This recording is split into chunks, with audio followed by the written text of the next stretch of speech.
తెలంగాణ అభివృద్ధి కోసం కృషి చేస్తామన్నారు జేఏసీ చైర్మన్ కోదండరాం. అభివృద్ధి ఫలితాలు అన్ని వర్గాల ప్రజలకు చేరేలా పనిచేస్తామన్నారు. ఎల్బీ నగర్లో తెలంగాణ ఉద్యోగ ప్రజా సంఘాల ఆధ్వర్యంలో కోదండరాంకు పదవీ విరమణ ఆత్మీయ అభినందన సభ జరిగింది. ఈ కార్యక్రమానికి మండలి చైర్మన్ స్వామిగౌడ్, హరగోపాల్, చుక్కా రామయ్య హాజరయ్యారు.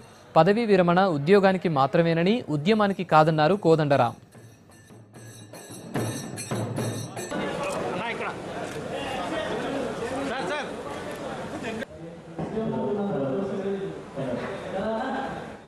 ఈ మాదిరిగానైతే నిబద్ధతతో అందరం కలిసి నిలిచి తెలంగాణ సాధించుకున్నాము. రేపు తెలంగాణ రాష్ట్రాన్ని అదే రీతిలో అందరం కలిసి అభివృద్ధి చేసుకోవాలని కూడా వాళ్ళందరం అనుకున్నాం.